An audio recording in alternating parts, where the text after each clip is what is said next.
Assalamualaikum warahmatullahi wabarakatuh.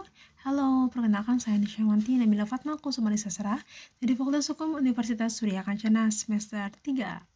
Di sini Nabila akan mereview salah satu naskah yang diberikan oleh dosen kami, yaitu Bapak Dr. Muhammad Rendi Ridayani SAMH, dengan judul Tantangan Ilmu Hukum Administrasi Menghadapi Perkembangan Konsep Negara Hukum di Indonesia, yang ditulis oleh Bapak Profesor Kurniatmanto Soto Prawiro, salah satu dosen dari Universitas Katolik Parahyangan, Fakultas Hukum, yang disampaikan pada saat peringatan Disnatalis Unkar ke-34.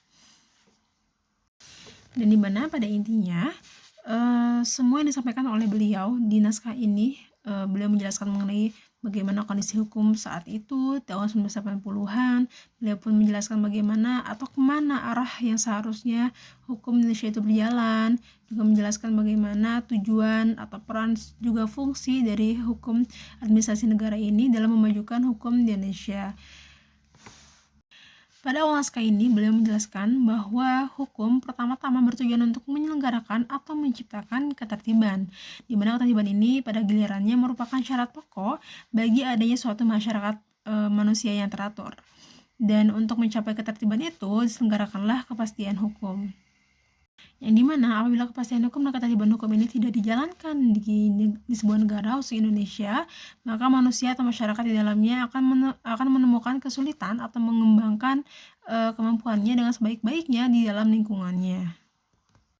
Dan beliau pun menjelaskan mengenai hukum yang mempunyai hubungan yang erat dengan kekuasaan, di mana hukum memerlukan kekuasaan untuk pelaksanaannya. Sebaliknya, kekuasaan pun mempunyai batas-batasnya yang ditentukan oleh hukum. Dengan kata lain, kekuasaan merupakan suatu faktor yang mutlak dalam suatu masyarakat hukum. Dan beliau pun menjelaskan bahwa kekuasaan dapat bersumber dari suatu wewenang formal di samping kekuatan fisik ataupun militer. Dan pun sebenarnya kekuasaan pun bisa bersumber dari politik ataupun keagamaan ataupun kekayaan dan juga kekuatan ekonomis, bahkan terkadang juga bersumber dari moralitas serta pengetahuan. Nah, akan tetapi kekuasaan itu sendiri merupakan sesuatu yang bebas nilai, di mana kekuasaan itu malahan justru merupakan sesuatu yang harus ada dalam suatu masyarakat yang tertib dan teratur. Jadi dengan demikian, bahwa kekuasaan itu tunduk pada hukum, yang artinya sekali ditetapkan, pengaturan kekuasaan harus dipegang teguh. Dan disinilah bahwa hukum administrasi mengambil peran yang utama yang diutarakan oleh Van Vollenhoven, di mana ia menjelaskan bahwa menurutnya hukum tata negara itu mengatur susunan dan mendistribusikan kewenangan kekuasaan negara. Sementara hukum administrasi membatasi perangkat penyelenggara dalam menyelenggarakan kekuasaan negara tersebut di atas. Dan tujuan diadakannya pembatasan kekuasaan ini adalah untuk terciptanya jaminan hukum kepada rakyat yang diperintahkan itu, bahwa tidak boleh terjadi kesewenang-wenangan dari pihak penyelenggara negara yang mendapatkan kekuasaan.